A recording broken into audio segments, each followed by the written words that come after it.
Asato ma sadgamaya tamaso ma jyotirgamaya mrityurma amritam gamaya.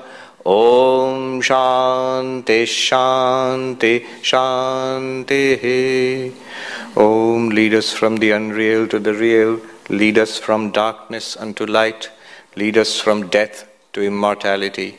Om, peace, peace, peace. Om Sthapakaya cha dharmasya sarva dharma swarupine avatara varishtaya Ramakrishna te namah. Good evening and namaste everybody. Same rules apply, no mobiles. Somebody reminded me today that there was this little joke I had made years ago. I had totally forgotten about it. That we say Om Shanti Shanti Shanti, 3 Shantis, for Adhyatmika, Adidhaivika, Adibhautika, Vignas, all kinds of sorrows, Shanti, 3 levels of Shanti. And I had said once, I don't know, years ago somewhere, that there is a 4th Shanti. We have to add a 4th Shanti, mobile Shanti. So either switch it off or you can put it on silent. We are continuing this series of talks, and the message is the same. On the first day it was based on the Taittiriya Upanishad, yesterday it was based on the Ashtavakra Gita, and today it's based on a lesser known text, which is, in English it's called the Words of the Master. I'll tell you a little bit about the text. But the message is the same, that our real nature is Brahman.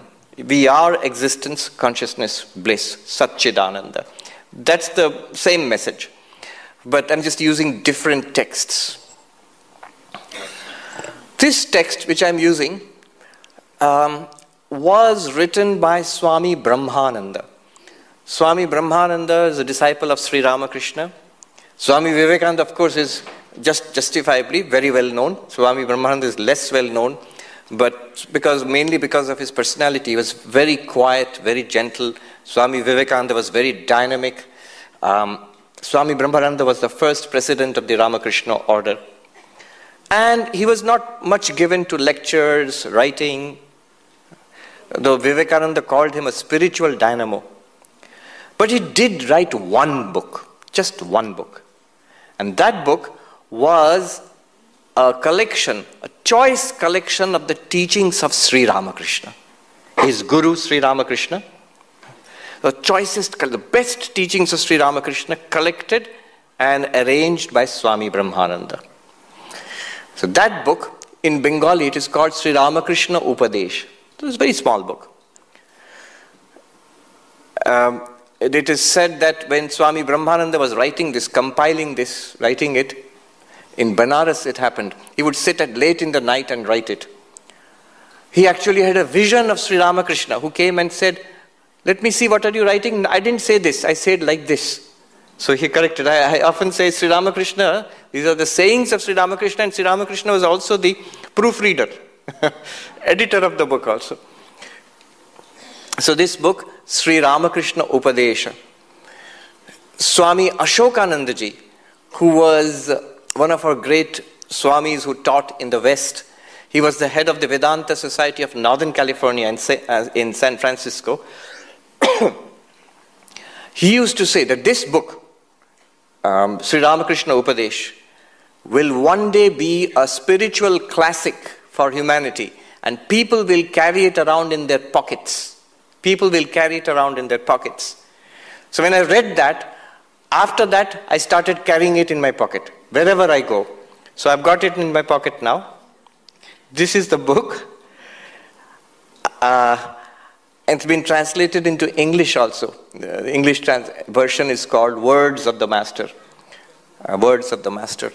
I think they may have a few copies outside, and obviously it will be sold immediately, but you can always get more online or in the bookshop in the Mumbai Ramakrishna Mutt in Khar.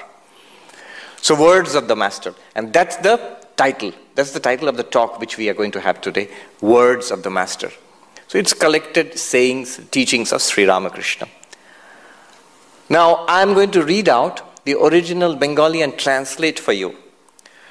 The first teaching In the whole collection, if you look at it, it's in the form of 1, 2, 3, 4, like that. The number 1, the first teaching of Sri Ramakrishna, selected by Swami Brahmananda to be number 1. I'll read that out, and then we'll talk about it. Number 1. Manush apnake chinte parle, Bhagavan ke chinte pare. When a human being realizes who he or she is, they realize God. When you know who you are, you know God. First sentence. This is literally what is called a Mahavakya in Vedanta. Mahavakya, like Tattvamasi, Aham Brahmasmi, we know that these are Mahavakyas. But what's the definition of a Mahavakya? And what is the characteristic? Mahavakya simply means big sentence, great sentence. But in Advaita Vedanta, what's a Mahavakya? Jiva Brahma Aikya, the sentence which teaches the identity of the Jiva and Brahman. That thou art, Tattvamasi, you are that identity. They are one reality. Aham Brahmasmi, I am Brahman. I and Brahman, identity, one reality. Here, Manush, Bhagavan. Human being, God. When the human being realizes who he or she is, he realizes God. That means they are one reality. So basically it's a Mahavakya. Next. Ami ke bhalo roop bichar korle dekhte pawa jay, ami bole kono jinish nei. When you investigate I, who am I? He says when you investigate, actually he uses the word vichara, which is a technical word in Vedanta, like an inquiry into who am I. When you do a proper inquiry into who am I, you will find there is nothing corresponding to the I. Who am I? When I say book, this is the object corresponding to the word book. When I say cloth, this is the object corresponding to the word cloth. When I say I, what is the object corresponding to the word I? Not this I. Vertical. I. So what corresponds to that? We normally say I, then what if you point out the I, I'll say this, here, this is I. But Sri Ramakrishna says you will find when you inquire, and we will do the inquiry today. So we will actually dive into the inquiry. We will see, Sri Ramakrishna says, you will not find anything corresponding to I. Hat, pa, rakto, mangsho, ityadi, er konta ami. Hands, feet, blood, flesh. Among these, which one is I? We will investigate this. যেমন পেঁয়াজের খোসা ছাড়াতে ছাড়াতে কেবল খোসাই বেরোয়, সার কিছু থাকে না, সেই রূপ বিচার করলে আমি বলে কিছুই পাই না.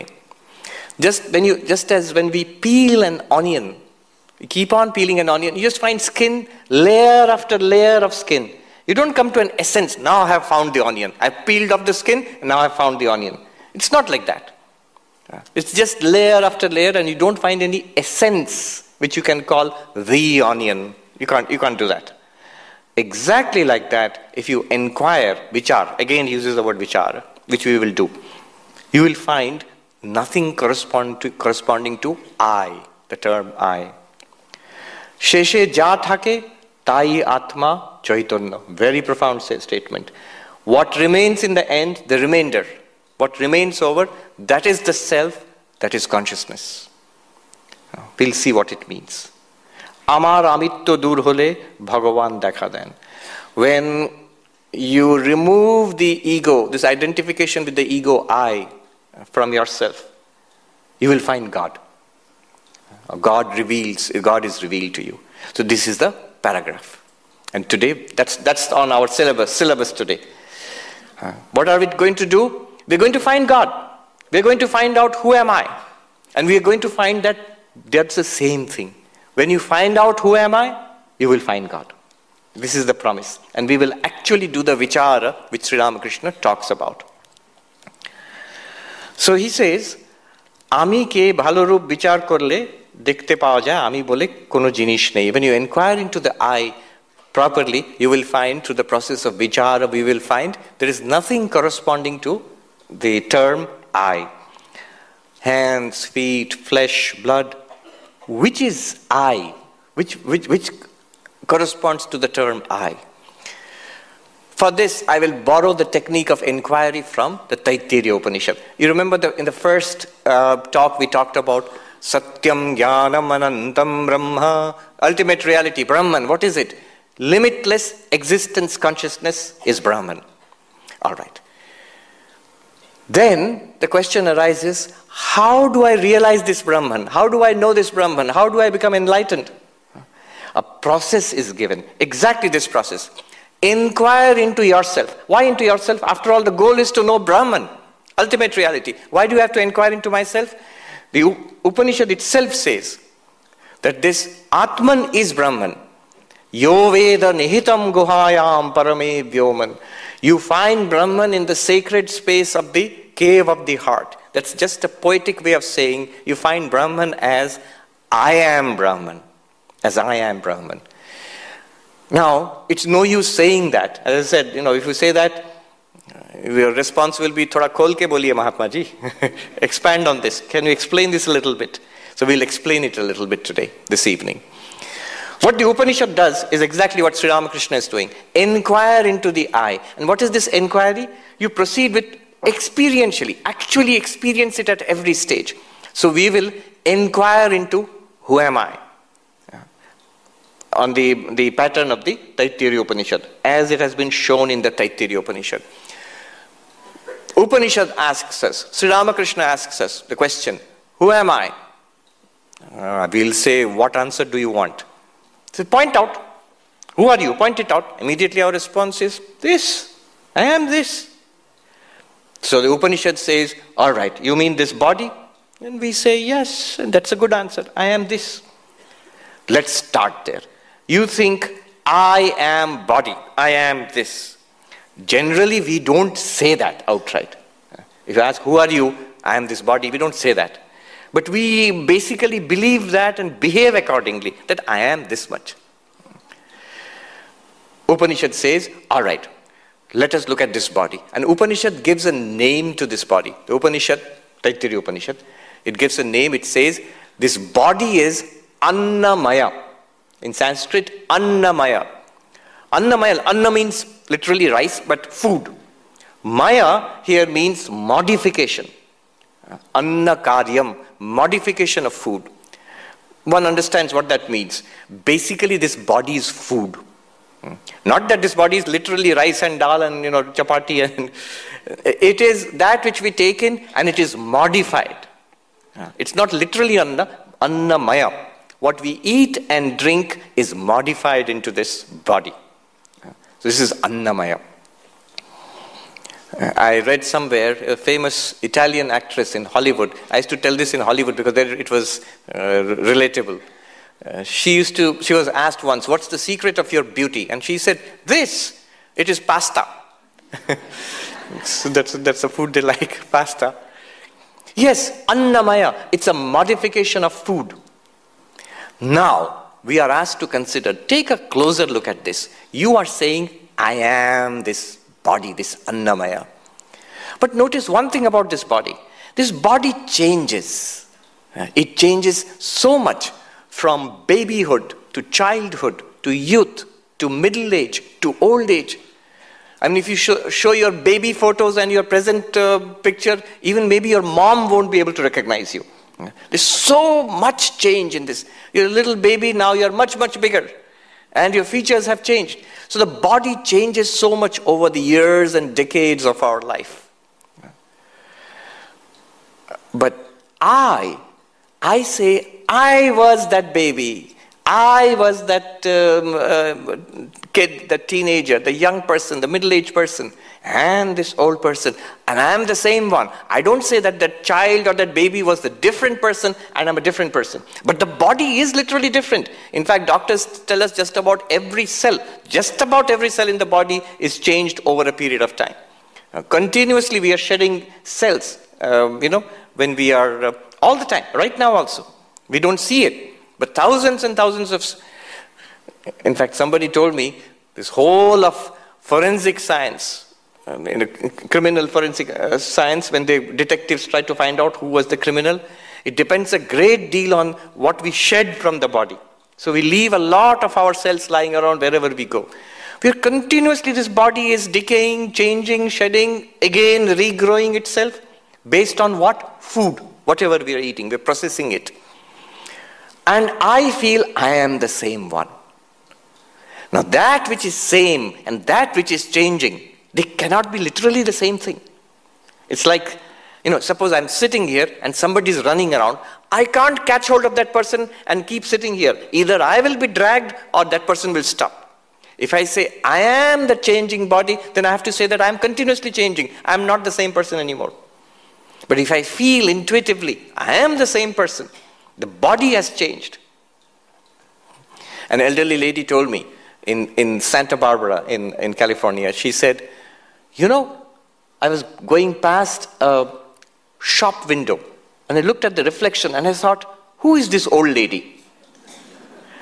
It seems just this other day ago, I was a teenager and now 50 years have passed. So the body changes so much and we have a sense of continuity and unchanging sense of self. Changing and unchanging, they cannot be the same thing. Nirvikara, savikara in Sanskrit. Nirvikara is unchanging. Savikara with vikara, with modification. They literally cannot be the same. It's contradictory to say that they are the same thing. So therefore, I, the unchanging self, whatever I am, I cannot be the changing body. One more. These are like a little bit of vichara. Sri Ramakrishna says, vichara. One more. For me, I am the experiencer of the body.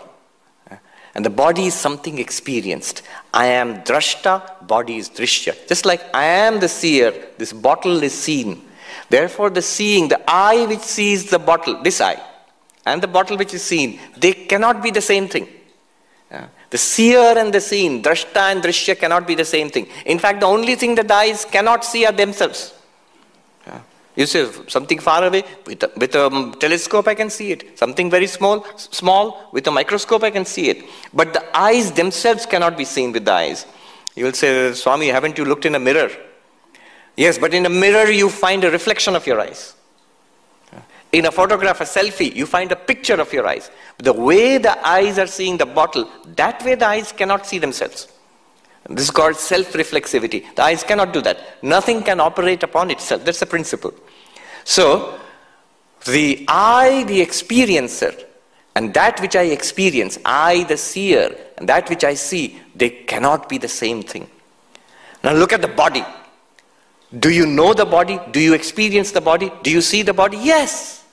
The body is the object of all my senses. I can not only see the body, I can touch the body, I can smell the body, taste the body. If your tummy is rumbling with hunger, you can hear the body. You can see, smell, taste, hear, touch the body. Every sense organ operates on the body and makes it an object of knowledge. It is drishya, it is known, and you, whatever you are the knower. Therefore, the knower and the known cannot be the same thing. Because you are the knower and the body is the known, you cannot be the body. Drashta drishya. Why am I not the body? Drishyatvat. One more point I want to make here. Vichara. We are doing vichara. Why am I not the body? Jadatvat. In Sanskrit, jada means an object of consciousness. Now this is something to be understood. We are aware, you are aware, I am aware, and we are aware of something. You are aware of this hall, you are aware of a slightly warm feeling on your skin.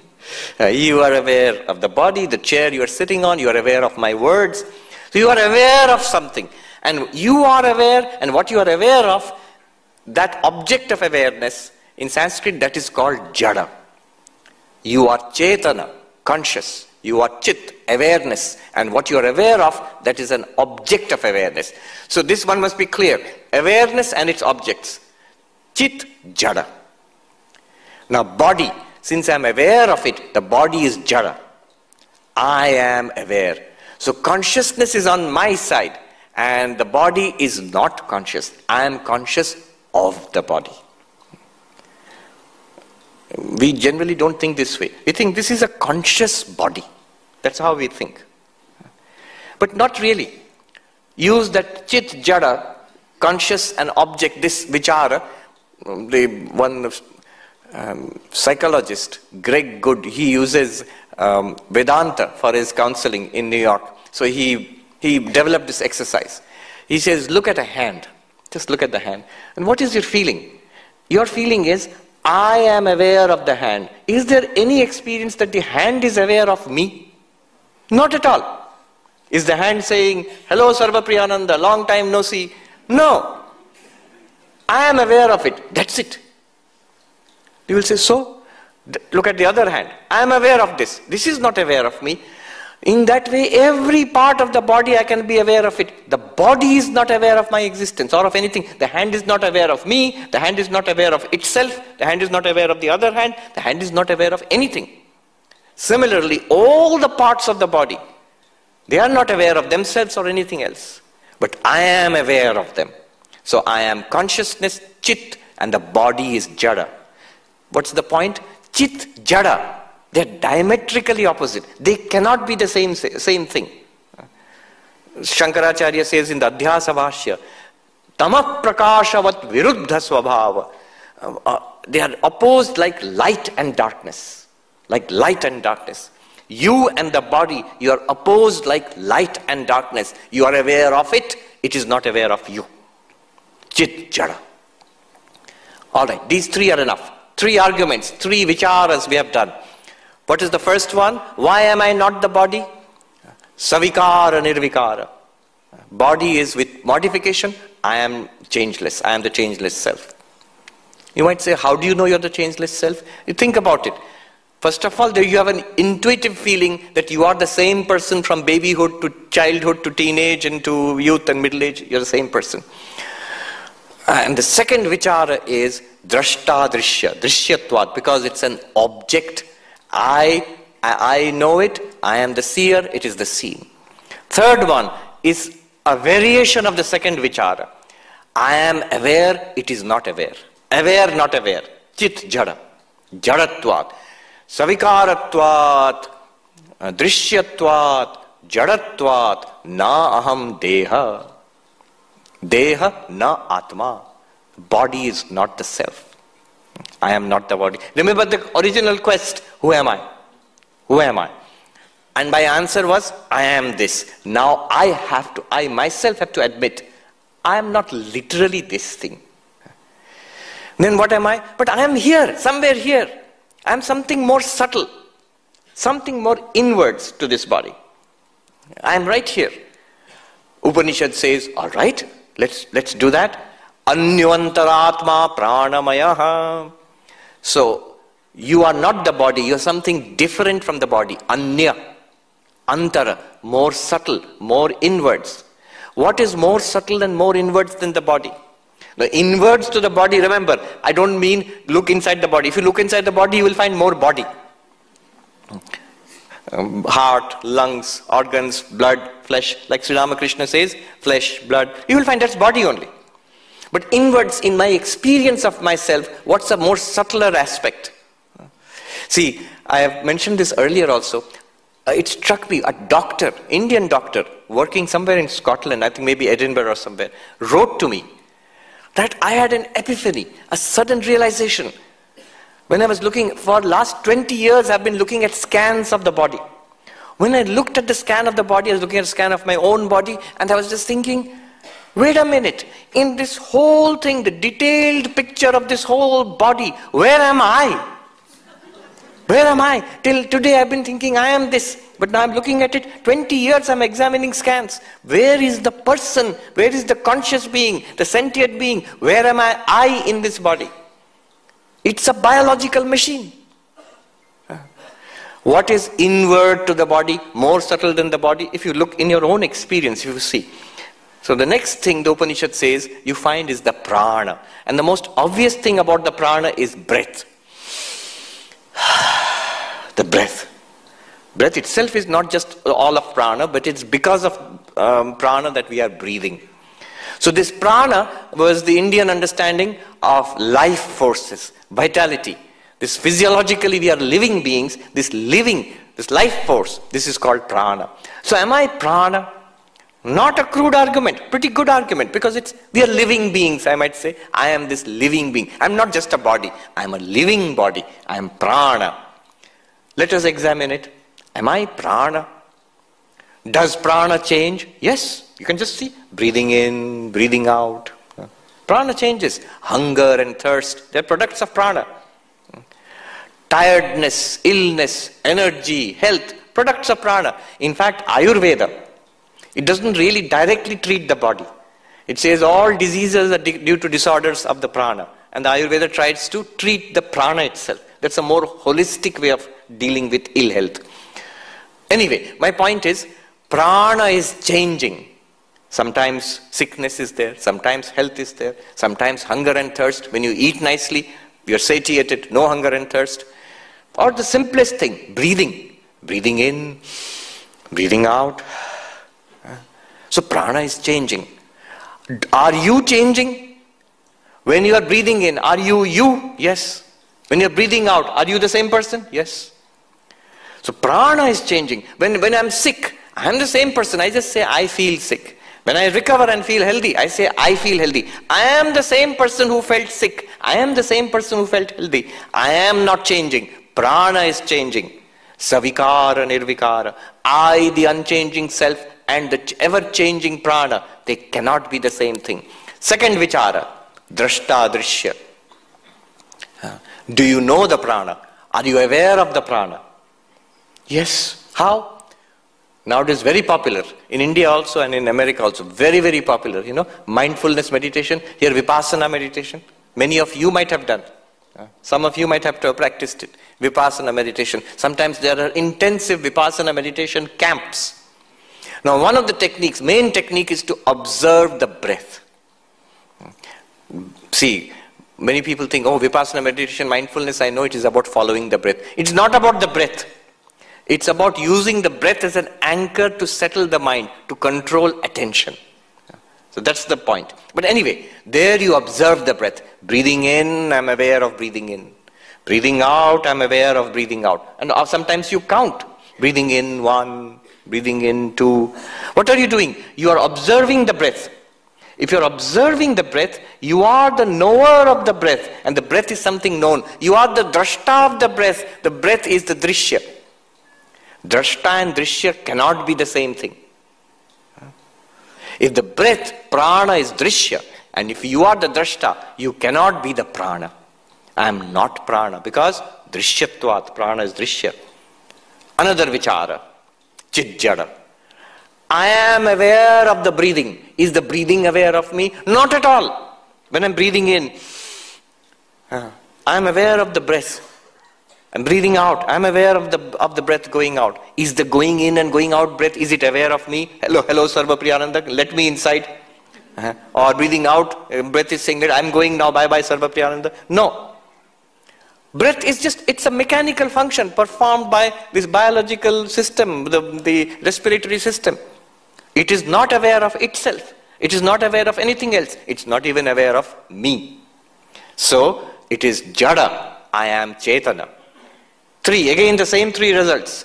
I am not the breath. I am not prana. Why not? Because prana is savikara, drishya, jada. Savikaratvat, drishyatvat, jadatvat, naham prana. I am not prana. But alright, I am not body, I am not prana, but I am here. I can clearly feel it. Something more subtle. So what are you? Upanishad asks, what do you think you are? Mind. I am the mind. Manas, mind. That's a good answer. Because most people, grown up, thinking, sensitive people, we don't say we are the body. What do we say? I am a person. Maybe an embodied mind. Thoughts, feelings, emotions, memories, sense of ego, all of this in a body. So I am an embodied mind. Or in a simple term, simple language, I am a person. I am a living person. Most of us, we think that way. So am I the mind? Upanishad says, Anyo antaratma manomayaha. We have already taken up 2 candidates. Annamaya, body, I am not the body. Pranamaya, prana, I am not the prana. Third candidate, mind, thoughts, emotions, memory. sense of identity. This seems like a pretty good answer. Most of us, we think we are minds. Let us do vichara. Sri Ramakrishna says, bhalo kore vichar. Achhi tarah se vichar karo. How do you do that? Same techniques. Does the mind change? You say, oh boy, does it change? Subah se sham tak, in one day, from the morning till now, I was feeling sleepy. Then after a cup of tea or coffee, very alert. And then I am eager to start the day. After some time, I am feeling tired.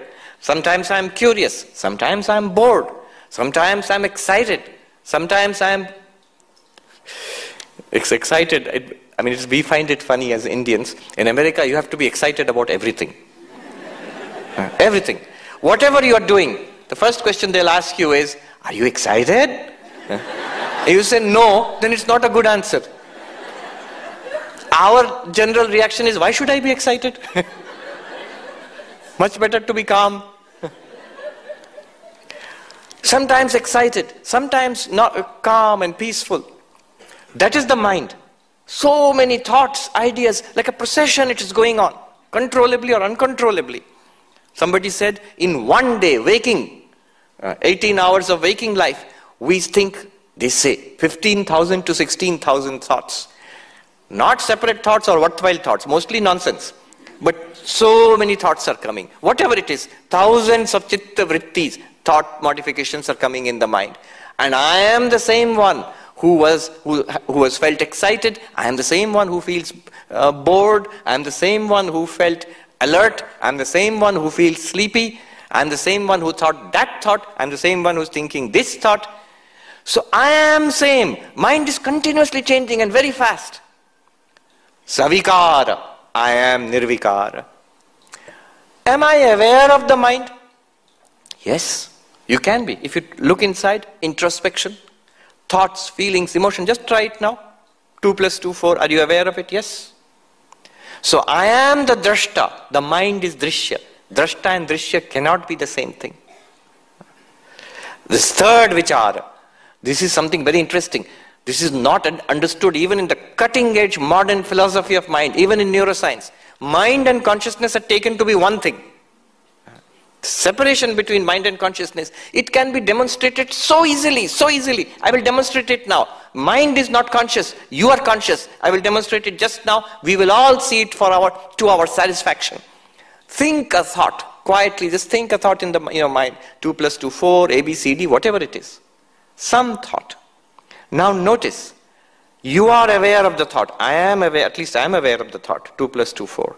Now let me ask the question, this thought, 2 plus 2, 4, A, B, C, D, is it aware of me? No. 2 plus 2, 4, A, B, C, D is just like mental talk. It is not aware of anything. It's not aware of me. It's not aware of itself. It's not aware of other thoughts. It's just mental talk, 2 plus 2, 4. Most of our thoughts are like mental talk. Or some of them are feelings, emotions. We are aware of them. But those thoughts and emotions are not memories, are not aware of us. They're not aware of themselves. They're not aware of anything else. We are conscious of them. They are not conscious of us. Thoughts are not conscious of you. They're not conscious of themselves. They're not conscious of anything else. They're just fleeting mental talk, so to say. I am Chetana, and the thoughts are Jada. This simple division in the mind between consciousness and mental activity, because they go together. That's why they seem to be same. That's why in modern consciousness studies, neuroscience, philosophy of mind, this distinction is not understood. But it's very well understood in Indian philosophy, in Buddhism, in Sankhya, Vedanta, of course. So I am conscious of the mind, and the mind is not conscious of me. I am Chetana. Mind also is Jada. This is just not understood in modern consciousness studies. That mind is not a conscious entity. It shines with consciousness because of your presence. You, the consciousness, are in the mind and therefore it shines. But by itself, it's not conscious. It's just mental talk. That is why I am not the mind also. Why?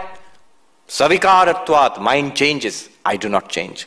Drishyatvat, the mind is something known, I am the knower. Jadatvat, the mind is something non-conscious, insentient, I am conscious of the mind. Therefore, I cannot be the mind. Because changing and unchanging cannot be the same thing. Drashta and Drishya cannot be the same thing. Chit and Jada cannot be the same thing. Therefore, I am not the mind. Then what am I? We still say, no, but I am here. I'm not the body, not the prana, not the mind. I agree. Let me make one division in the mind, buddhi. That's also the mind, but that's the part which I'm using now, intelligence. So am I intelligence? This is, we are following the track given by Taittiriya Upanishad. So am I intelligence?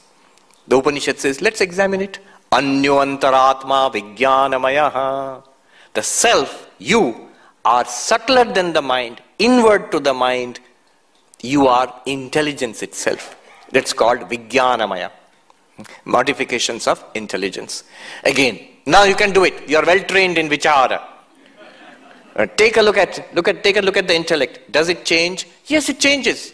When I go to school, I did not understand this mathematics problem. Then the teacher taught me and I struggled and I understood. We say, I got it. Yeah. We all know the classic I got it moment. Archimedes, Eureka. I was reading about his life. It seems he hated taking baths. But his greatest discovery was in the bathtub. He had to be persuaded and forced to go in the bath. But that's when he discovered. Then also he jumped out of the bathtub and naked he ran down the streets of Athens shouting Eureka. So what happened? The intellect changed from not understanding to understanding. To understanding. Or our ideas change. My idea, understanding was this. Now I read more, thought more about it. I have changed my ideas. What has changed? Buddhi has changed. So Vijnanamaya changes. But I was the same, I'm still the same self. I was the self who was ignorant. I did not understand. Now I am the self who understands. But I'm the same self. Earlier I say I did not comprehend. My Buddhi did not understand. Now I say I comprehend. My Buddhi grasps it. But I am the same. Is the intellect observable? Yes. You can introspect. Every time we struggle with some difficult academic problem, mathematical problem, or researchers doing research, struggling with this object of research, the subject of research, they feel the buddhi working. I'm observing the workings of my intellect. So that is drishya. I am the drashta. And then the next vichara, consciousness. Even intellect is not conscious. Or intellect and consciousness are not identical. Intellect is conscious, it shines with consciousness because of your presence. Because the buddhi also, I am aware of it. It is not aware of me. I am aware of it. This is the whole issue now. This artificial intelligence. So you can have artificial intelligence without consciousness. This is such a startling fact, nobody is pointing it out. You can have artificial intelligence without consciousness. ChatGPT. ChatGPT. You ask ChatGPT, are you conscious? You'll say, no, I'm not conscious. Yeah. I don't know if I mentioned this. Somebody told me that the founder of OpenAI, Sam Altman, so then somebody asked him, tell me one thing which you believe, which is not common knowledge. And he said, I believe Atman is Brahman. He wrote that in Twitter or somewhere. So maybe he's interested in Vedanta, who knows. But the point is, intellect and intelligent systems like AI. So this is where a number of cutting-edge work being done in, I know at least some of the leading companies, I cannot take names, they ask AI scientists that what is this transition between intelligence and consciousness? What is the difference? What is the line of demarcation? What is the distinctive properties? What makes a system intelligent? What makes a system conscious? Vedanta says consciousness and intelligence, you and intelligence are not the same thing. That doesn't mean you are not intelligent. You can be very intelligent, but you are not literally intelligence. Why? Because intelligence changes. Savikara. Intelligence is an object of knowledge, drishya, and intelligence is jada. Thousands of years before we thought of artificial intelligence, they knew the possibility that intelligence, you can replicate intelligence because it's jada. In principle, it's a part of the material universe. Jadatvat, drishyatvat, savikaratvat, na aham buddhi, na aham vijnanamaya. I am not the intellect also. All right, but I'm still here. Go a little deeper. What else is there?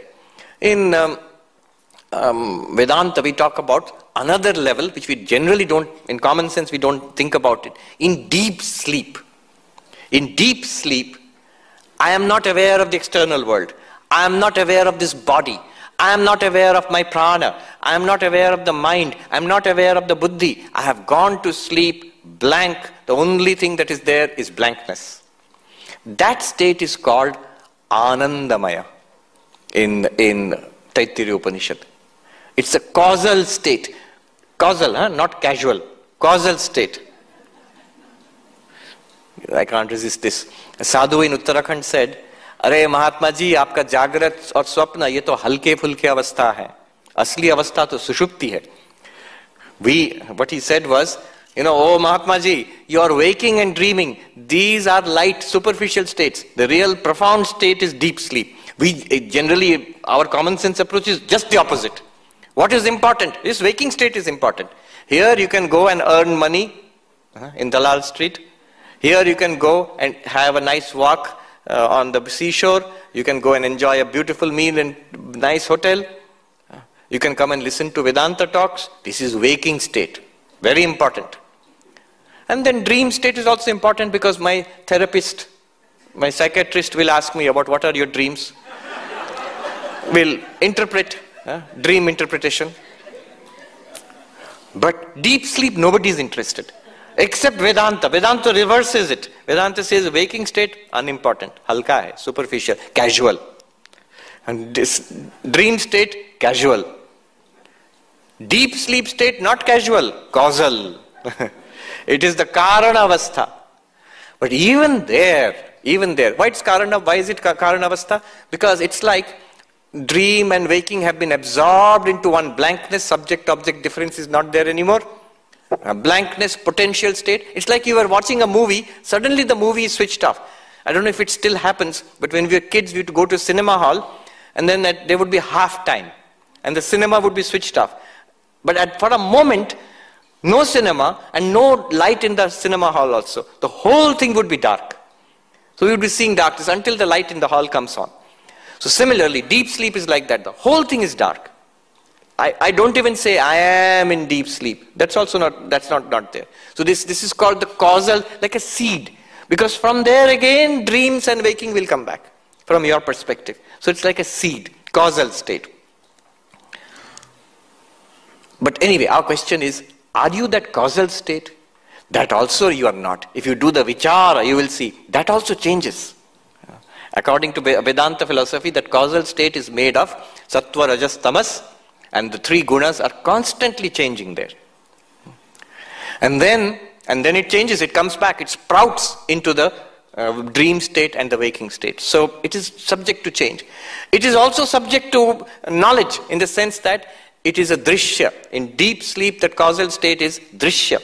I don't have the feeling that I am experiencing deep sleep, but it is, and as I said last time, it's an experience of absence. It's not an absence of experience.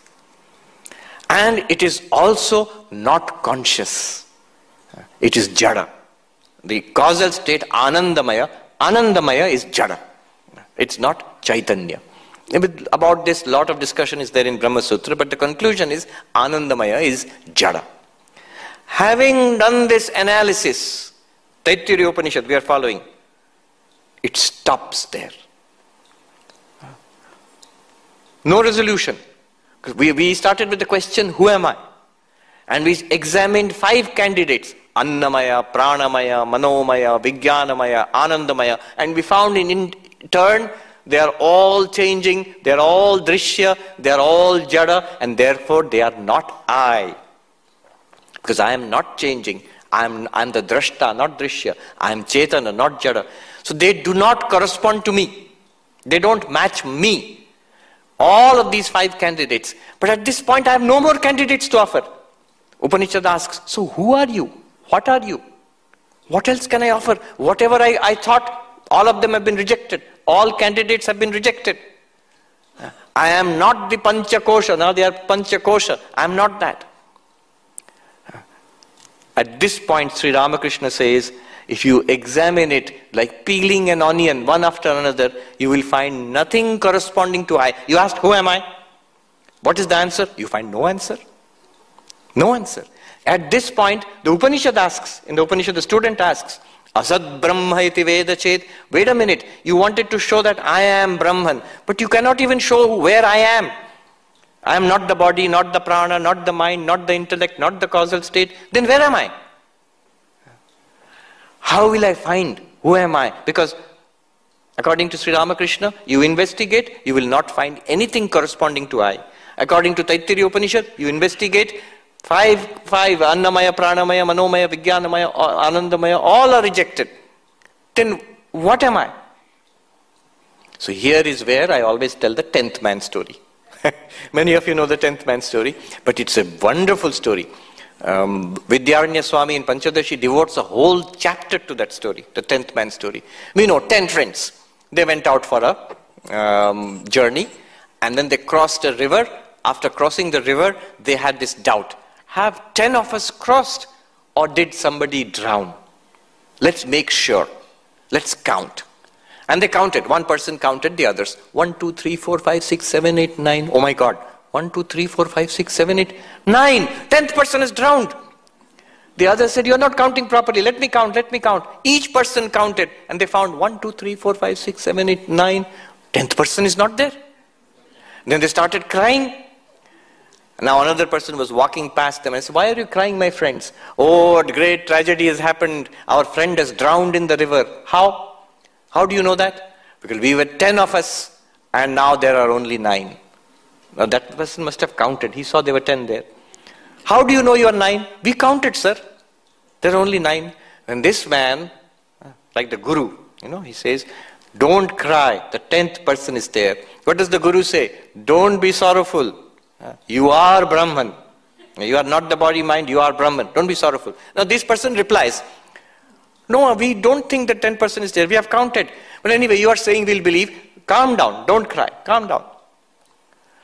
I will show you the 10th person. How? Please show us, please show us. We are missing our friend terribly. We are so sad.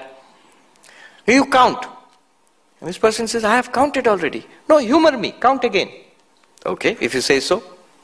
1, 2, 3, 4, 5, 6, 7, 8, 9. The person takes his hand and turns it around. You are the 10th. Dashamastvamasi. 10. And this person says, 10. Oh, 1, 2, 3, 4, 5, 6, 7, 8, 9. 10. Oh, the 10th person has been found. The others say, let me try, let me try. Each one tried. And they found the 10th person. Now, we may laugh at this story. But this is a very profound story. Tell me this question. It's the answer to this question. Why couldn't he find the 10th person? Because you would say he doesn't count himself. He didn't count himself. He counted only in the 9. But then let me ask you even a deeper question. Why did he count the 9? Why did he not count himself? Yes. Yes. Because the first 9 he counted, they're all belonging to one category, object. So I found first one there, second one there, third one there, fourth one, 9th one is there. Then I am entitled to think 10th one should be there. But the 10th one is not like those 9. The 10th one is you, the counter, and not just the object, you, the subject. And we are all the time making this same mistake. When we try to find out who am I, we are counting the object. Annamaya, Pranamaya, Manomaya, Vijnanamaya, Anandamaya. But we are always missing the self, the pure subject. What do? You use this technique. See, the counting which has been done till now, 5. From the last one, see, the counting, it is useful because we have gone from the gross, external, most obvious to a subtle, internal, more sophisticated sense of Who am I? More subtler and subtler.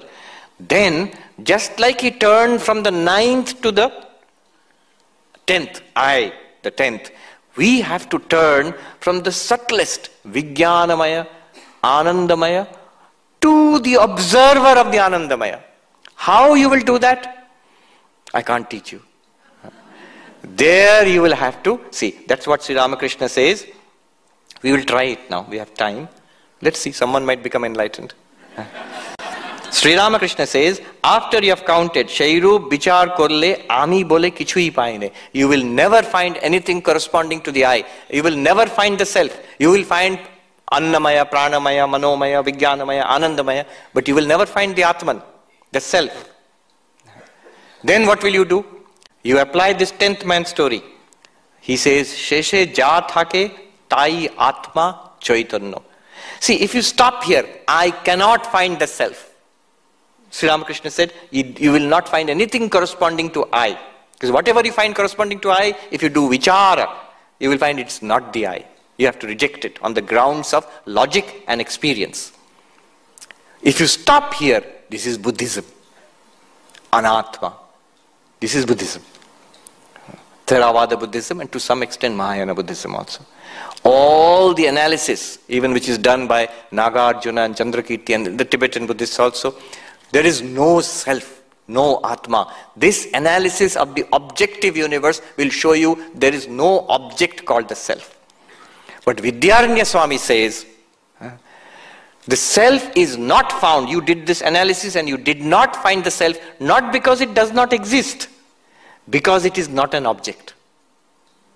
It is the subject itself. It is the counter himself who is not something which is counted. How will you find? Let's try. What we will do is, we will start, I will guide you in a short guided meditation. We will go through awareness of the body, awareness of prana, awareness of mind, awareness of buddhi, awareness of the causal state, and then the witness consciousness, which you have to grasp yourself. The first 5 I can help you to find out. So, relaxed, listen to me carefully, and then follow if you like. Remember the 10th man story. Remember the 5, Annamaya, Pranamaya, Manomaya. Remember the 3 arguments, Vichara, Savikara, Drishya, Jada. So start with the awareness of the body. Here is the body. And don't ask, where is the body? Everybody knows. So your neighbor will tell you, here is the body. On the chair, that's the body. This is Annamaya. Am I this Annamaya? And you notice, it changes. It's an object of knowledge.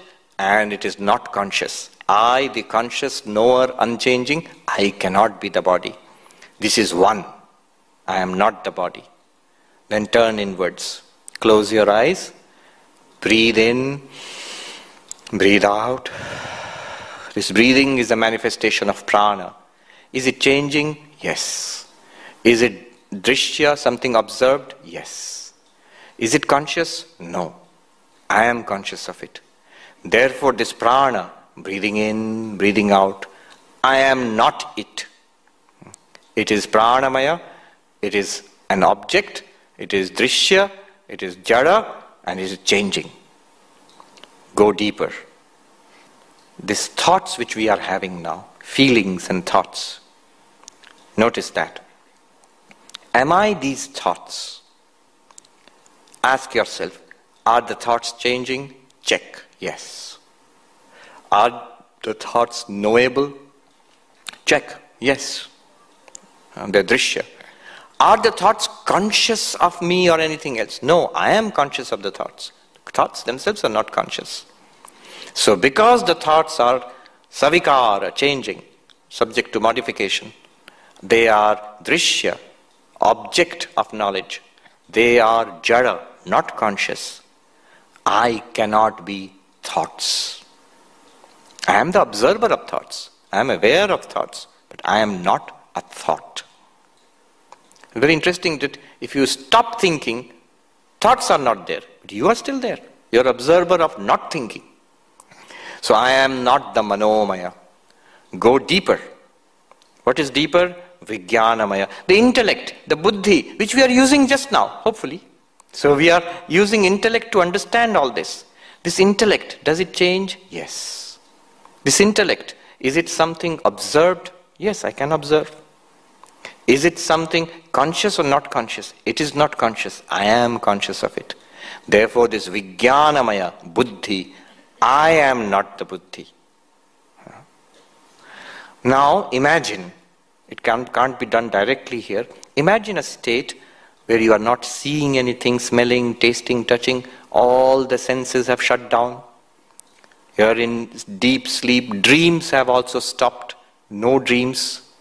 Even the sense that I am sleeping, that has also stopped. No thoughts, no feelings, no emotions, no memories. No sense of ego also. Blank. But this blank also comes and goes. This blank is also an object of knowledge. This blank is not conscious. I am conscious of the blank. So I am not the Anandamaya, that complete deep blank. From that blankness, notice, turn inwards. Who or what is observing, illumining, revealing that blankness, that buddhi, that mind, that prana, that body, this world? What is it? Just like the 10th person, you turned from the 9 and said, I am the 10th. Turn from the blank, complete silence, blankness, to the observer of that silence. Sri Ramakrishna says, that which remains, Tai Atma Chaitanya, that is the Atman, that is consciousness.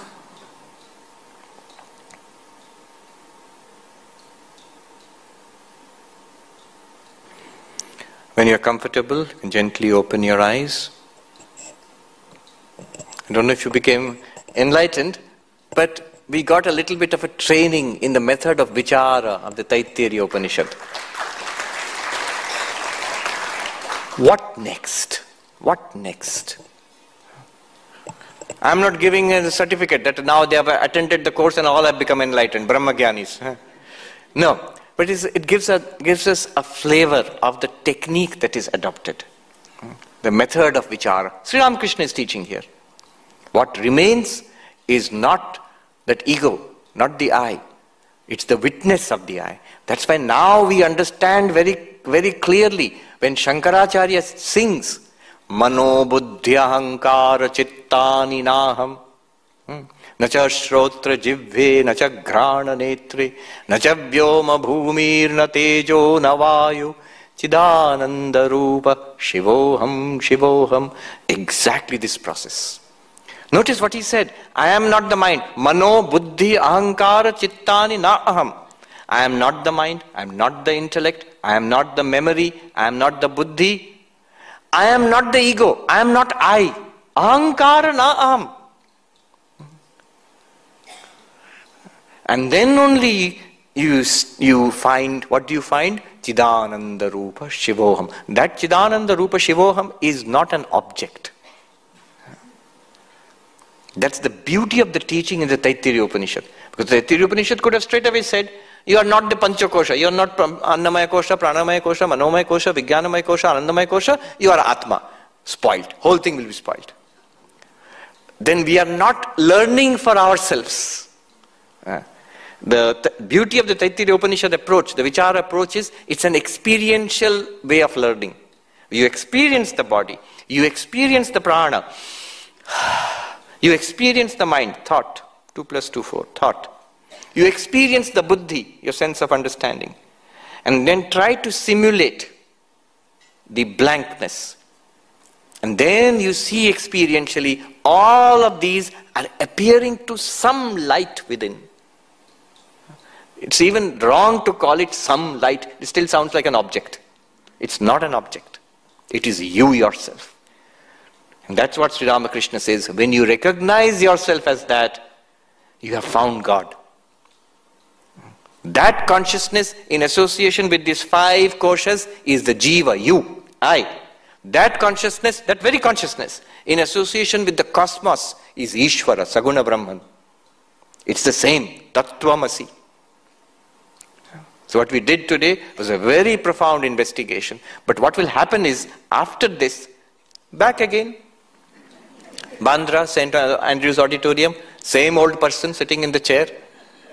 Same body is back, mind is back, same problems. Now what do you do? Same ego is also back. Now what do you do? Second point. That's why the arrangement that Swami Brahmananda has done, superb, superb. Second point, I'll read it out and I'll stop then. What happens post-enlightenment? Dui rakom ami ache, ekta paka ami arekta kacha. The ego, which will come back after realization. It's still there. Since body is there, prana is there, mind is there, ego is also there. But how do you handle the ego after enlightenment? One type of ego is ripe. Now we have ripe mango season. Like one type, like a ripe mango, one type of ego is ripe. Another type of ego is kacha, unripe. What is ripe and unripe? Amar body, amar ghar, amar chele, egulo kacha ami. My child, my son, daughter, my house. This is unripe ego. Unless you tackle it, it will immediately go back to what it was used to earlier. I've seen so many people. Swami, I have heard all your YouTube talks. I've understood everything. Everything is all right. Only problem, my son is not listening to me. Sri Ramakrishna says, Kachami. The unripe ego. It's back again, back in action. Then what is the ripe ego? Ar paka ami hocche, amitar dash, amitar shantan, ar ami shei nitto mukto gyan sharup. The ripe ego is, you can use in different modes. In a bhakti mode, I am the servant, Ishvara, Bhagavan is my Lord. Who is that? It's still the ego. This body, mind, one identity. If I am finding myself in one body, mind, one limited identity, then let it be the servant of God, Ishvara. This is a bhakti approach. Amitar Shantan, I am the child of God. I am not the servant of God. I am the child. I am the son or the daughter of God. Sri Ramakrishna had this attitude. God is my mother, Kali. I am the child of Kali. That was Sri Ramakrishna's Paka Ami, ripe ego. Or another alternative, like Shankaracharya says, Chidananda Rupaha Shivoham Shivoham. Who am I? I am not ego, I am not mind, I am not, I am not Panchakosha. Then who am I? I am Chidananda Rupa Shivoham. That still I am saying I am Shivoham. And that he says, that is Paka Ami, that's the ripe I. Often they'll say this. We find the ripe ego is the servant of the Lord, the child of the Lord, bhakti approach. We often find that in Gospel of Sri Ramakrishna Kathamrita. Master Mahashai, who wrote the Kathamrita, was a devotee, bhakta. But the complete teaching you find here, Swami Brahmananda, he says, I am the child of God, I am the servant of God. That is the ripe ego. Or, if you say, Aham Brahmasmi, Chidananda Rupa Shivoham, that's also the ripe ego. Sri Ramakrishna says, you can live like that also. This is the complete teaching. The ripe ego can exist in a bhakti mode, it can exist in a jnana mode. Both are fine.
Thank you.